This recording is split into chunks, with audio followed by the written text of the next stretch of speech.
할렐루야. 오늘은 11월 18일 월요일입니다. 오늘도 정시 매일 예배에 함께 하시는 성도님들 한 분 한 분 사랑하고 축복합니다. 다 같이 사도신경으로 우리의 신앙을 고백하며 예배 자리로 나가겠습니다. 전능하사 천지를 만드신 하나님 아버지를 내가 믿사오며 그 외아들 우리 주 예수 그리스도를 믿사오니 이는 성령으로 잉태하사 동정녀 마리아에게 나시고 본디오 빌라도에게 고난을 받으사 십자가에 못 박혀 죽으시고 장사한 지 사흘 만에 죽은 자 가운데서 다시 살아나시며 하늘에 오르사 전능하신 하나님 우편에 앉아 계시다가 저리로서 산 자와 죽은 자를 심판하러 오시리라. 성령을 믿사오며 거룩한 공회와 성도가 서로 교통하는 것과 죄를 사하여 주시는 것과 몸이 다시 사는 것과 영원히 사는 것을 믿사옵나이다. 아멘. 다 같이 찬송가 336장 환난과 핍박 중에도 우리 함께 찬송하겠습니다.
오늘 우리에게 주시는 하나님의 말씀은 요한계시록 1장 1절에서 8절까지의 말씀입니다. 함께 받들어 읽겠습니다. 예수 그리스도의 계시라. 이는 하나님이 그에게 주사 반드시 속히 일어날 일들을 그 종들에게 보이시려고 그의 천사를 그 종 요한에게 보내어 알게 하신 것이라. 요한은 하나님의 말씀과 예수 그리스도의 증거 곧 자기가 본 것을 다 증언하였느니라.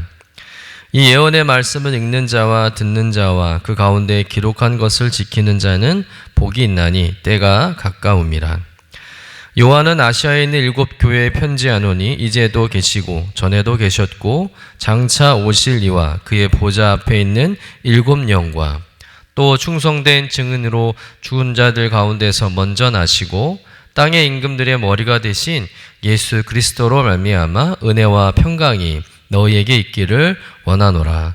우리를 사랑하사 그의 피로 우리 죄에서 우리를 해방하시고 그의 아버지 하나님을 위하여 우리를 나라와 제사장으로 삼으신 그에게 영광과 능력이 세세토록 있기를 원하노라. 아멘. 볼지어다 그가 구름을 타고 오시리라. 각 사람의 눈이 그를 보겠고 그를 찌른 자들도 볼 것이요 땅에 있는 모든 족속이 그로 말미암아 애곡하리니 그러하리라. 아멘. 주 하나님이 이르시되 나는 알파와 오메가라. 이제도 있고 전에도 있었고 장차 올 자요 전능한 자라 하시더라. 이는 하나님의 말씀입니다. 아멘.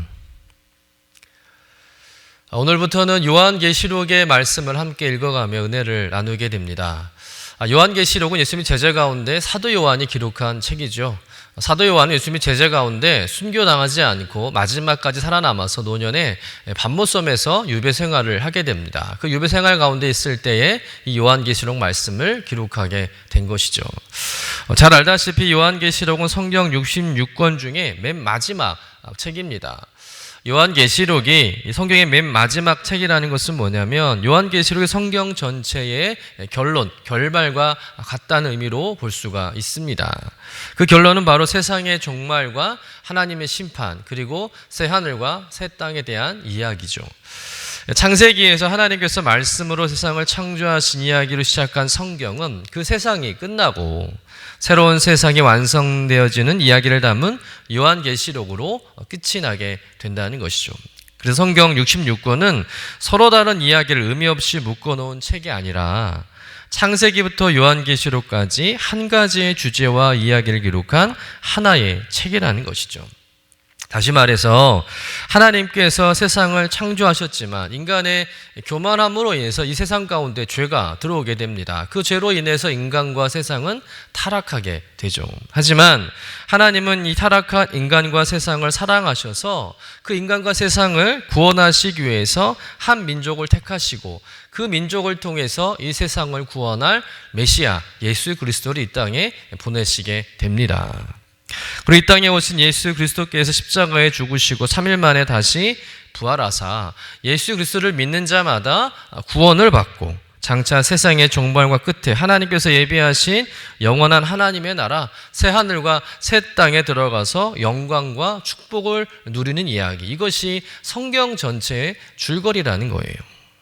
이 성경의 마지막 결론이 바로 요한계시록의 말씀이라는 겁니다. 그러면 오늘 본문 요한계시록의 서두의 말씀을 통해서 좀 더 구체적으로 이 요한계시록에 대해서 말씀을 살펴보려고 하는데요. 우리 본문 1절의 말씀을 같이 읽어보도록 하겠습니다. 예수 그리스도의 계시라. 이는 하나님이 그에게 주사 반드시 속히 일어날 일들을 그 종들에게 보이시려고 그의 천사를 그 종 요한에게 보내어 알게 하신 것이라. 첫 번째로 요한계시록은 말 그대로 계시의 책이라는 거예요. 여러분, 계시라는 말은 뭐냐면 감추어진 것을 드러낸다라는 의미를 가지고 있습니다. 즉 감추었던 진리, 숨겨졌던 진리를 하나님께서 세상 가운데 나타내 보이셨다는 거예요. 누굴 통해서입니까? 바로 예수 그리스도를 통해서 감추었던 그 진리를 세상 가운데 밝히 보이셨다는 것이죠.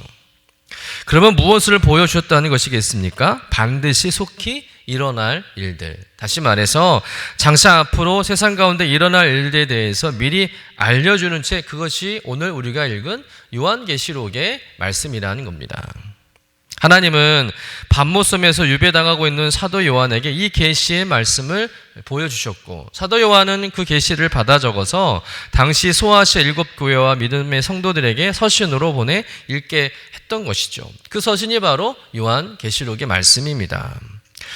그러면 왜 사도 요한은 하나님부터 받은 이 계시의 말씀을 교회와 성도들에게 보내게 되었을까요? 그것은 사도 요한이 요한계시록을 기록한 목적과 이유가 될 것입니다. 당시 사도 요한이 반모섬에 유배당하던 때는 로마의 황제 숭배 사상이 가장 절정에 이를 때였습니다. 특히 로마 황제인 도미티아누스 황제는 이 황제 숭배 사상을 강화해서 자신을 신으로 숭배하게 합니다. 자신을 신으로 숭배하지 않거나 또 황제 숭배 의식을 거부하면 누구든 용납하지 않던 시대였던 것이죠. 그런데 이 일에 가장 저항하고 따라주지 않는 일이 바로 기독교인들이었던 것입니다. 당연한 일이죠. 하나님만을 참 신으로 믿는 기독교인들이 인간 황제를 신으로 숭배할 수는 없는 일입니다. 결국 기독교인들은 반역자나 불충한 자로 낙인 찍혀서 아주 극심한 박해를 받게 되죠. 기독교인이라면 무조건 잡아가두고 직장에서는 파면시키고 재산을 빼앗고 심지어는 많은 기독교인들이 순교를 당하게 됩니다. 굶주린 사자들에 의해서 온몸이 찢겨 죽임을 당하고 목이 잘리고 산채로 불에 태워 죽임을 당했다는 것이죠. 정말 기독교인들이 말할 수 없는 핍박과 박해를 받게 된 것입니다. 그러니 이 당시 예수님을 믿는다는 것은 목숨을 포기하는 것과 같은 정말 위험한 일이 되었던 것입니다. 그럼에도 불구하고 기독교인들은 신앙을 포기하지 않았던 것이죠. 이런 상황에서 이 요한계시록은 신앙 때문에 모진 박해와 고난을 당하는 성도들에게 믿음을 포기하지 않도록 용기와 위로와 소망을 주기 위해 쓰여진 하나님의 말씀이라는 거예요. 지금은 말로 형언할 수 없는 박해와 핍박을 받고 있지만 이 박해와 핍박을 끝까지 견디며 믿음을 지킨 성도는 생명수 샘으로 인도함을 받고 하나님께서 그들의 눈에서 눈물을 씻어주시고 마지막 때에 모든 악한 자들, 즉 핍박한 자들은 패배하고 무서운 심판을 받아 영원한 멸망을 당할 것이다. 그러나 믿음의 성도는 최후의 승리자가 되어서 영광의 멸관을 쓰고 새 하늘과 새 땅에 들어가서 영원한 생명을 누린다는 이 약속의 말씀을 요한계시록의 말씀을 통해서 전해주고 있는 것입니다. 그리고 실제로 이 말씀 요한계시록을 통해서 당시 고난 중에 있었던 많은 기독교인들이 용기와 위로를 얻게 되죠. 그리고 그 힘을 통해서 죽음의 순간까지도 기독교인들은 믿음을 지키게 됩니다. 그러니까 요한계시록은 단지 세상의 종말, 세상의 끝을 말하고자 하는 것만이 아니라 그보다 먼저 신앙 때문에 고난받는 믿음의 성도들을 위로하고 그들에게 용기를 주고 소망을 주어서 끝까지 믿음으로 살아내고 승리하기를 바라는 메시지를 담은 책이라는 것이죠. 두 번째로 요한계시록이 우리에게 주는 또 다른 메시지는 어떤 것일까요? 우리 본문 7절의 말씀을 같이 읽어보겠습니다. 볼지어다 그가 구름을 타고 오시리라. 각 사람의 눈이 그를 보겠고 그를 찌는 자들도 볼 것이요 땅에 있는 모든 족속이 그로 말미암아 애국하리니 그러하리라. 아멘. 사실 이 말씀 또한 요한계시록이 전하고자 하는 핵심 메시지라고 볼 수 있는데요. 우리 주님께서 구름을 타시고 다시 오신다는 것, 곧 주님의 재림을 의미하는 것입니다. 이 주님의 재림이 요한계시록의 또 다른 중심 메시지라는 것이죠. 그런데 오늘 주님께서 구름을 타고 다시 오신다는 것은 두 가지 의미를 가지고 있습니다. 먼저 이 성경에서의 구름은 종종 하나님의 임재와 영광을 상징할 때 사용되는 단어였습니다. 그러니까 예수님께서 이 구름을 타고 오신다는 것은 단순한 이동 수단을 의미하기보다는 주님의 재림이 그 어느 때보다 영광스럽고 위엄차며 하나님의 권능과 능력을 가지고 이 땅에 오셔서 모든 사람들을 심판하신다는 의미죠. 두 번째로 예수님께서 구름을 타고 오신다는 것은 뭐냐면 예수님께서 지금도 살아계시다는 겁니다. 또한 영원히 살아계시다는 것을 뜻한다는 거예요. 그리고 이 땅을 두루 살피고 계신다는 거죠. 만약 예수님께서 십자가에 달려 죽으신 후에 부활하지 않고 승천하지 않으셨다면 어떻게 구름을 타고 다시 오실 수 있겠냐는 거예요. 구름을 타고 오실 예수님, 그분은 지금도 살아계신 분이라는 거죠.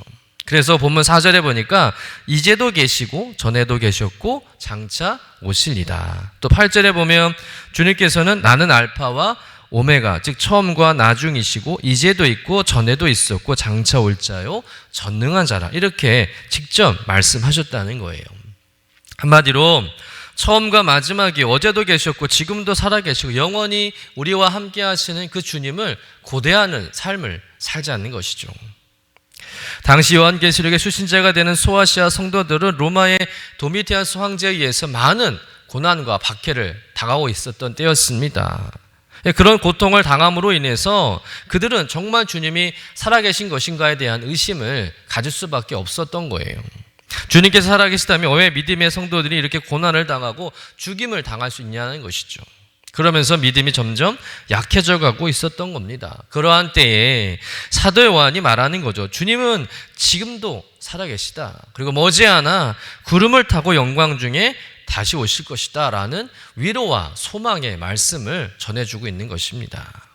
지금의 상황이 끝이 아니라는 것이죠. 반드시 주님이 다시 오셔서 악한 자들을 심판하시고 믿음의 성도들을 구원해 주실 것이다.